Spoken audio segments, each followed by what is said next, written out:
우리는 이제 낯선 사람하고 만나게 될 때, 서로 공유되는 것이 없는가 하는 것을 찾으면서 대화를 하게 됩니다. 이 사람하고 나하고 지금 이제 초면인데 친해지려면은 서로 좀 공통되는 게 좀 있어야 친해질 수 있잖아요. 자, 그래서 이제 그거를 서로 찾아가는데 제일 많이 묻는 게 고향이 어디냐, 그 다음에 출신 고등학교가 어디냐, 또 대학교가 어디냐.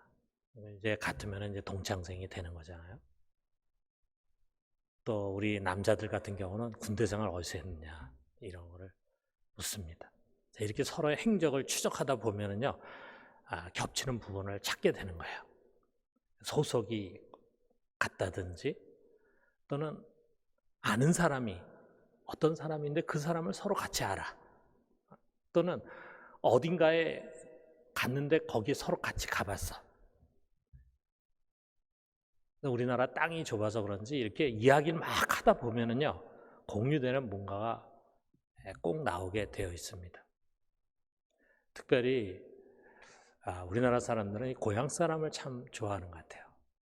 이렇게 서울이라든지 부산 같은 이런 대도시 사람들은 사실 그런 고향이라는 연대감이 좀 약합니다. 가령 서울 사람끼리 만나가지고 어디서 태어나서 사셨어요? 저 가리봉동에서 태어나서 살았습니다. 가리봉동이 어디 있습니까? 그러면은 머쓱해지는 거죠. 자, 서울에서 평생을 살았는데 듣도 보도 못한 동네도 많고 뭐 이름은 알지만 가보지 못한 그런 곳이 굉장히 많습니다. 자, 큰 도시니까. 그런데 예를 들면은 여기 산청이라든지 의령이라든지 이런 작은 도시 같은데 거기서 태어나가지고 거기 오래 살았으면요, 아마 가보지 않은 곳이 없을 거예요. 그 웬만한 동네 사람들 다 알고 있을 겁니다. 자, 그런데 타지에서 이런 작은 도시에 동양인을, 고향 사람을 만났다. 얼마나 반갑겠어요. 그리고 얼마나 할 얘기가 많겠어요. 막 얘기 나누다 보면 분명히 초면인데 누구 얘기하면 그 사람 나도 아는데 해가지고 서로 아는 사람이 많다 보니까 금방 가까워진다 이거죠. 자, 이처럼 공통 분모를 찾게 되면요, 우리가 남이 아니다 이런 어떤 동력 의식이 생기는 거예요. 동창생 또는 같은 직업을 가진 사람, 개라든지 고양이를 키우는 사람, 또는 자녀가 셋 이상인 다둥이 가족, 또는 수험생 부모, 뭐 이런저런 비슷한 점 때문에 공감대가 형성이 되면서 금방 친해지기 마련입니다. 자, 그런데 우리가 정말 가슴 깊이 와닿는 그런 또 만남이 있어요. 제가 예전에 아주 오래전에 이제 강도사, 그 다음에 목사 초년생일 때 제가 맡았던 그 교구에 정신지체한데 장애하죠. 장애한데 이 아이를 어려서부터 그 가정에서 키웠어요. 그러니까 지금 같으면은 뭐 당연히 시설에 맡겼을 때 시설이 잘 되고 그런 장애인을 위한 교육 시스템이 잘 돼 있으니까 복지가 잘 돼 있으니까 맡기는데 옛날에는 장애인을 가정에서 키우는 집이 많았습니다. 근데 그 가정도 집에서 키웠는데 그 애가 벌써 아마 한 20살이 되고 덩치가 이렇게 크고 그런데 지능 지수는 굉장히 낮아요.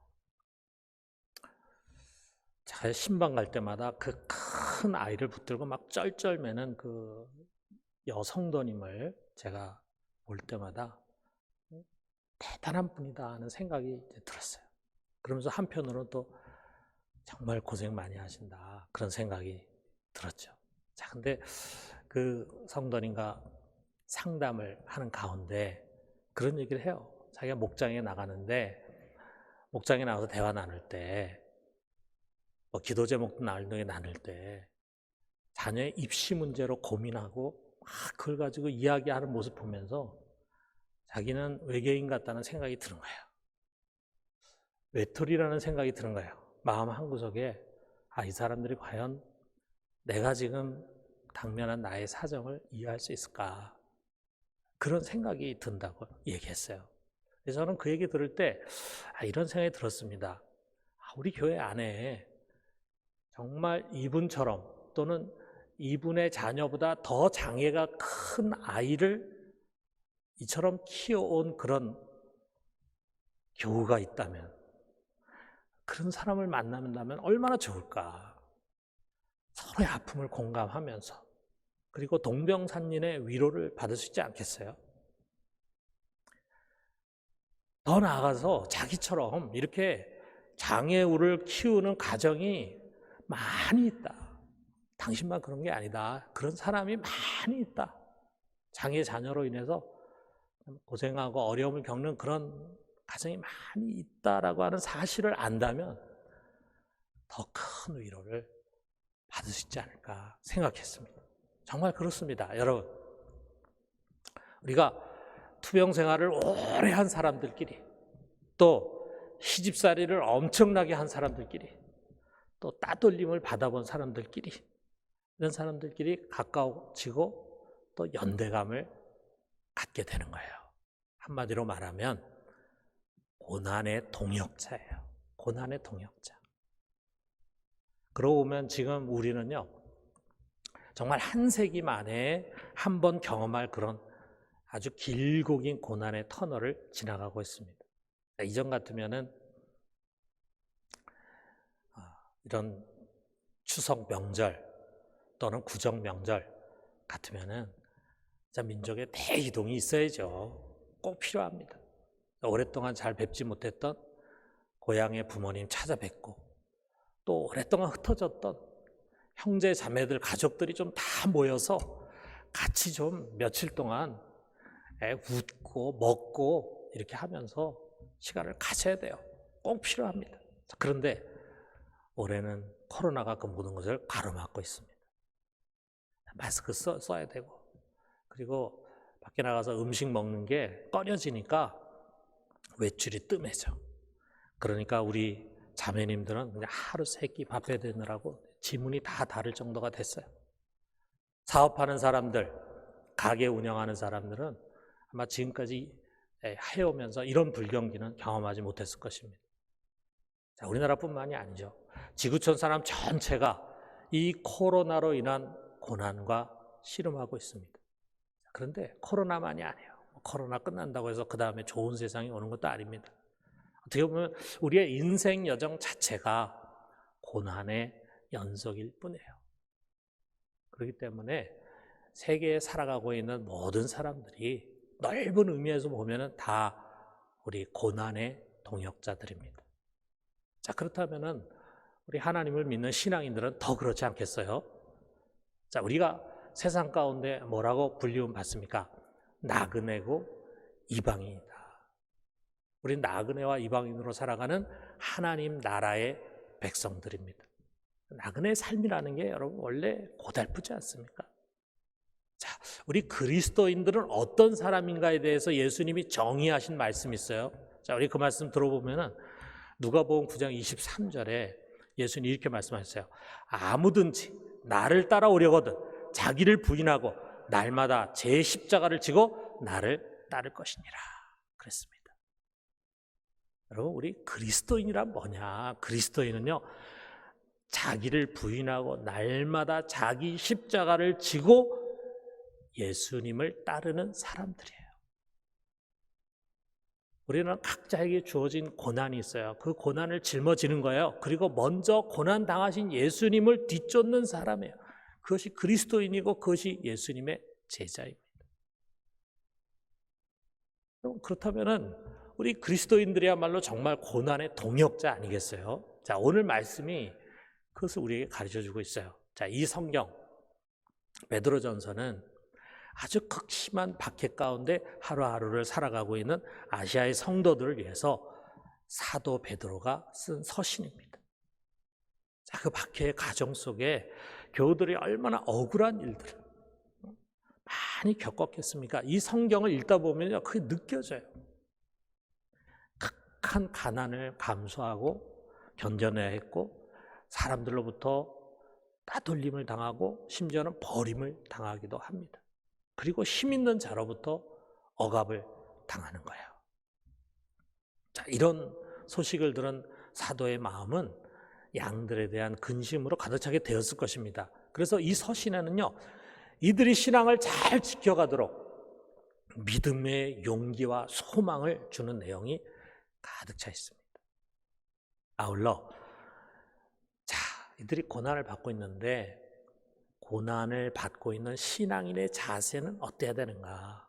그 다음에 그들이 받고 있는 이 고난의 의미가 무엇인가라고 하는 것을 매장에 반복해서 이야기하고 있습니다. 자, 그러면서 이 마지막 부분에 다시금 고난당하는 성도에 대한 위로와 아울러 고난을 잘 이겨내는 비결 2가지를 소개하고 있습니다. 우리가 그것을 돌아봐요. 자, 첫 번째로는 우리에게 고난의 동역자가 있음을 기억하자라고 하는 것입니다. 베드로는요, 지금 이 고난을 당하고 있는 성도들은 아주 격렬한 영적 싸움에 직면해 있다고 가르쳐 줍니다. 그들은 커다란 지금 시험대 위에 올라서 있는 거예요. 자, 우리가 좀 더 실감나도록 사각의 링 위에서 권투하는 장면을 한번 생각해 보세요. 자, 두 선수가 서로 마주보고 이제 권투를 하는데, 여러분 권투 보신 분들은 알겠지만 정말 매서운 매 눈을 가지고 상대방을 노려보잖아요. 그때 쌓여 막 긴장감이 꽉 차 있죠.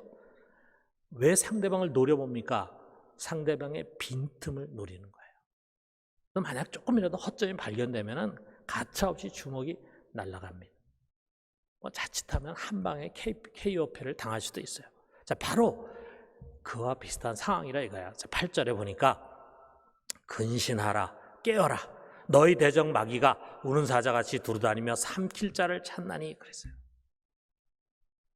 여러분, 마귀는 어떻게든지 우리를 KO시키기 위해서 빈틈을 노립니다. 자, 우리의 정신이 산만해지고 미약해지고 졸기를 기다려 아예 그냥 잠들어 버리기를 바랍니다. 자, 그런 상태 어떤 상태인가? 빈틈을 보이는 상태 어떤 상태인가?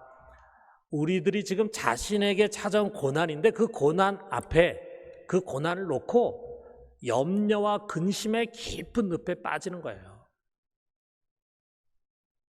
그리고 마침내는 그냥 낭망해 버리는, 낙심해 버리는 거예요. 그러면서 믿음 벌써 다 실종되고 말았어. 하나님 바라보지도 못해. 이 틈을 마귀가 놓치지 않는 것입니다. 그러므로 깨어서 근신해야 된다. 자, 여기에 이어가지고 사도는요, 이 명령과 위로의 말을 줍니다. 자, 9절에 보니까, 자, 이 9절에 있는 말씀 중요하니까 우리 같이 한번 읽어봅시다. 너희는 믿음을 굳건하게 하여 그를 대적하라. 이는 세상에 있는 너희 형제들도 동일한 고난을 당하는 줄을 알미라. 그랬어요. 무슨 말입니까? 지금 너희만 고난 당하는 거 아니야. 세상에 있는 너희 형제들이 다 같은 고난 당하고 있어. 너희는 이걸 꼭 기억해야 돼. 라는 말이에요. 자, 이렇게 NLT라는 성경을 보면요, 거기에 지금 여기에 동사가 알미라 이렇게 돼 있는데, 이 동사를 기억하라, remember 이렇게 의역을 했는데 아주 잘 의역을 한 거야. 잊지 마라. 너는 혼자가 아니야. 지금 지구촌에 허다한 고난의 동역자들이 구름과 같이 너를 둘러싸고 있어. 너는 이것을 기억하고 다시 일어나서 믿음을 굳게 하고 그를 대적해. 2000년 기독의 역사 속에서 정말 찢어지게 가난한 가운데 신앙을 지킨 사람들이 한둘이 아니잖아. 사업에 실패하고 박해를 받고 가정에 쫓겨나고 그러면서도 믿음을 지킨 그런 어려운 상황 속에서 신앙을 지켜간 사람들이 한둘이 아니잖아. 그런 허다한 증인들이 지금 우리 뒤에 있다. 그러므로 넌 낙심하지 말고 다시 일어나서 이 고난을 이겨내야 돼. 라고 하는 말씀이에요. 그러면서 베드로는요, 마지막에 그가 지금 몸담고 있는 교회라는 것은 성도들이잖아요. 건물이 아니라 교회들을 인사시켜요. 그러니까 거의 교인들을 서로 인사하게 합니다. 13절의 말씀인데 택하심을 함께 받은 바벨론에 있는 교회가 너에게 문안하고 내 아들 마가도 그리하느니라 그랬어요. 자, 이게 지금 바벨론에 있는 교회다 그랬어요. 여러분, 바벨론이 어디 있습니까? 이 당시에 이미 몇백 년 전에 바벨론은 망했잖아요. 그럼 바벨론에 무슨 교회가 있습니까? 자, 여기에 있는 이 바벨론이라고 하는 것은 로마를 가리키는 은어예요. 그럼 그냥 로마 교회 이렇게 하면 되지. 뭐 때문에 바벨론이라고 은어를 사용했는가? 그 말 속에서 우리는 분명한 것을 보게 되는데 로마 교회 역시 박해 중에 있었다는 사실이에요. 박해 중에 있었어요. 감시를 받고 있었어요. 그렇기 때문에 로마 교회라고 하는 말을 쓰지 못하고 바벨론 교회라고 하는 말로 썼다 이거죠. 너희들만 지금 박해를 받는 거 아니다. 여기 로마에 있는 교인들 역시 다 지금 어렵고 힘든 가운데 신앙을 지켜가고 있어. 또 거기에 실로아노와 마가를 베드로가 소개를 시켜주는데 그들 역시 고난을 헤치고 사역하고 있는 사역자들이라 이거죠. 자, 다 전부 고난의 동역자들입니다. 사랑하는 성도 여러분, 우리 모두는요, 남이 잘 알지 못하는 각자의 고난과 시련을 갖고 살아가고 있어요. 자, 그런 우리들에게 이보다 더 큰 용기와 위로를 주는 것이 있겠습니까? 여러분은 결코 혼자가 아닙니다. 이 세상에 있는 믿는 형제들 모두가 다 같은 고난을 당하고 있습니다. 이 사실을 알게 될 때 우리가 뭔가 말로 표현할 수 없는 그런 큰 마음의 용기와 위로가 생기게 됩니다. 우리가 이런 걸 한번 상상해 봐요. 아주 길고 긴 행렬이 있어요. 그리고 사람들이 그 행렬을 따라 어디론가 가고 있습니다. 그 행렬을 따라 가고 있는 수많은 사람들 보면은 인종도 달라, 피부 색깔도 달라요.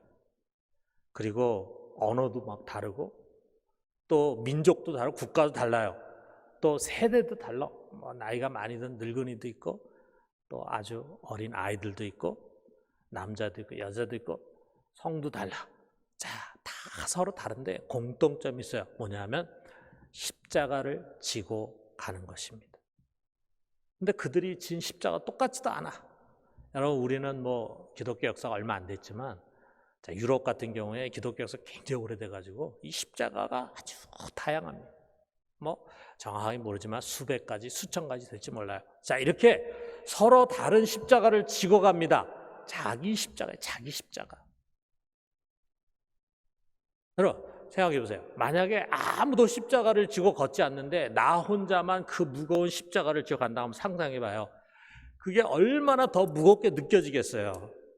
왜 나만 이 고생이야? 다들 저렇게 편하게 가는데, 다들 저렇게 편하게 신앙생활 하는데 왜 나만 이렇게 힘들게 신앙생활 하는 거야?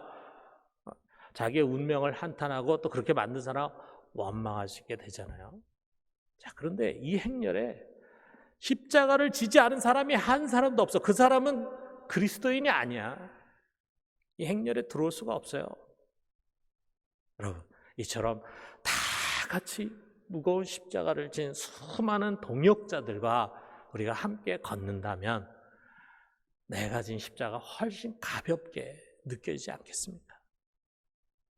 그리고 이 십자가를 지고 가는 수많은 무리들을 해치고 앞으로 나가봐요. 맨 앞에 누가 보입니다. 그가 누굽니까? 하나님의 아들 우리 주 예수 그리스도. 그분이 가장 무거운 십자가를 지고 우리는 질 수 없는 그런 가장 무거운 십자가를 지고 터벅터벅 가십니다. 자신의 죄가 아니라 남의 죄를 위해서, 모든 사람들의 인류의 죄를 위해서 그 세상의 죄를 짊어지고 묵묵히 가시는 하나님의 어린 양이에요. 그가 바로 우리가 주님으로 고백하고 사랑하고 따르는 그분입니다. 우리가 당하는 모든 시험, 그분 다 당하셨어요. 그보다 더한 것을 당하셨어요. 그렇기 때문에 이렇게 조그만 고난을 가지고도 괴로워하는 우리들을 충분히 이해하시고 동정하실 수 있는 분입니다. 그러므로 여러분, 우리는요, 고난으로 서로 연대가 되어 있어요. 주님은 우리의 고난의 동역자십니다. 아니, 우리가 바로 그 주님의 고난의 동역자입니다. 주님께서 우리를 그의 동역자로 부르셨어요. 그래서 우리를 위해서 그의 고난을 남겨주셨어요. 혼자 다 고난을 감수하시지 않고 우리를 위해서 조금 남겨주셨어요. 그 남겨두신 고난을 우리가 짊어지고 그의 뒤를 쫓는 우리는 고난의 동역자입니다. 사랑하는 성도 여러분, 고난이 우리를 하나로 묶어줘요. 우리 목장에서도 고난을 서로 이야기할 때 이상하게 우리가 하나라는 느낌이 와. 당신도 그런 어려움이 있었습니까? 나도 이런 어려움을 겪고 살아가고 있는데, 서로 자기가 겪고 있는 어려움을 고백하고 나누면은요, 이상하게 우리가 참 따뜻하게 하나가 되는 걸 느껴요. 뭘 느끼느냐? 우리는 고난의 동역자구나. 예수 그리스도부터 시작해서 그의 몸된 교회, 그리고 그 교회를 구성하고 있는 모든 지체들, 우리 성도 하나하나, 우리 모두는 고난의 동역자들입니다. 그러므로 나와 동일한 고난을 당하는 믿음의 형제들이 많이 있음을 통해서 위로를 받읍시다. 그리고 함께 믿음으로 그 고난을 이겨내는 우리 모두가 되기를 주님의 이름으로 축원합니다. 자, 두 번째로는 주님을 신뢰하고 맡기자. 자, 베드로는요, 이 고난을 당하고 있는 성도들로 하여금 그 눈을 하나님께 돌리게 합니다. 여기 10절과 11절에 보니까 모든 은혜의 하나님, 곧 그리스도 안에서 너희를 부르사 자기의 영원한 영광에 들어가게 하시니가 잠깐 고난을 당한 너희를 친히 온전하게 하시고 굳건하게 하시며 강하게 하시며 털을 견고하게 하시리라. 권능이 세세 무궁토록 그에게 있을지어다. 아멘. 여러분, 이게 처음에 하나님 뭐라고 부릅니까? 은혜의 하나님이라 부르잖아요. 여러분, 우리의 하나님은 은혜의 하나님이에요. 아니, 모든 은혜의 하나님이세요.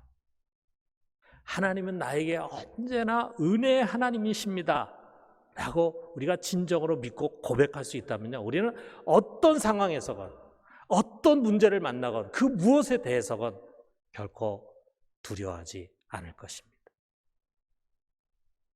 그는 나에게 율법의 하나님, 심판의 하나님이 아니라 은혜의 하나님이십니다. 여러분, 이거 믿으십니까? 아멘.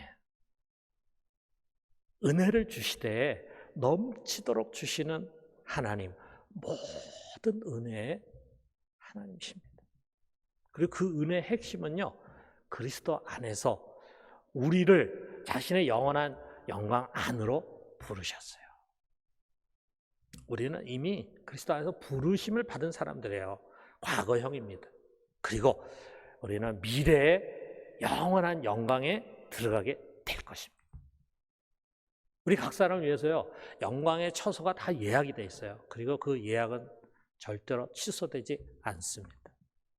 아직 여러분, 그런 일이 하늘이 두 쪽이나도 잘 생기지 않겠지만 여러분의 여름 휴가를 위해서 누군가 비행기 1등석을 다 예약을 해놨고, 그 다음에 카리브해 알죠? 카리브해 가보셨습니까?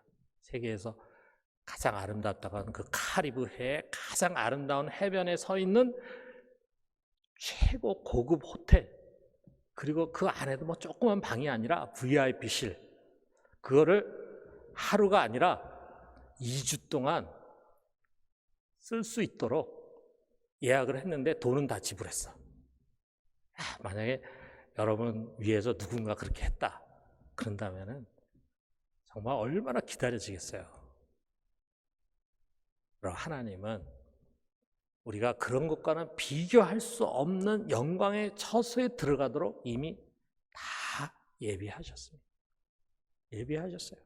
자, 이제 점차로 순서에 따라서 우리가 그걸 가게 되는데, 자기 순서가 되고 때가 되면은 우리는 부름을 받게 될 것입니다. 정말 우리 하나님은요, 우리 그런데 갈 자격이 없는데 우리 하나님이 그냥 우리를 일방적으로 끌어가지고 그리로 우리를 보내시는 거예요. 우리 하나님 정말 모든 은혜의 하나님이십니다. 그렇다면은 그의 은혜는 그냥 이것으로 다인가?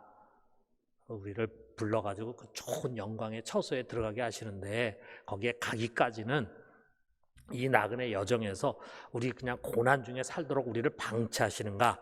그것이 아니라는 거죠. 여기 10절 하반절에 자, 우리 같이 한번 읽어봅시다.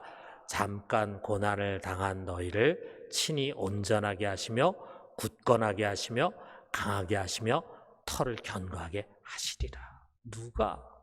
모든 은혜 하나님이 그렇게 하신다니까. 친히. 자, 이게 온전하게 한다라고 하는 단어를 좀 설명할 필요가 있는데 이 카타르티조라고 하는 이 말의 의미는요, 깨지고 그리고 고장이 난 그런 것들을 다 고쳐가지고 다시 온전한 모습으로 회복시킨다, 그런 뜻이에요. 여러분, 하나님께서 우리가 잠깐 고난 당하도록 하십니다. 이게 잠깐 고난 당하는 우리라 그랬잖아요. 잠깐 고난 당해요. 여러분, 고난이 너무 오래 가게 하는 것이 아닙니다. 그리고 그 고난으로 인하여 상한 우리를 친히 하나님이 치료해 주시는 거예요. 고쳐 주시는 거예요. 그래서 다시 잘 회복하게 해 주십니다. 그리고 다시 이제 탄탄하고 견고하게 세워 주십니다. 그리고 우리를 강하게 해 주실 것입니다. 그렇게 할 수 있는 권능이 우리 하나님께 세세무궁토록 있는 것을 우리는 믿습니다. 그러므로 이 모든 시험대에 선 우리들, 고난 위에 서 있는 우리들에게 바울이 제일 먼저 이것을 권면해. 7절에 보니까, 자, 7절 말씀도 우리 같이 한번 읽어봅시다. 너희 염려를 다 주께 맡기라. 이는 그가 너희를 돌보심이라. 여러분, 우리가 갖고 있는 모든 염려와 근심이 될 만한 것을 우리 주님께 맡깁시다. 자, 여기에 지금 맡기라 그랬는데 이 맡기다로 번역된 에피립토라고 하는 말은요, 던지다라는 뜻이야. 던지다. 던져라.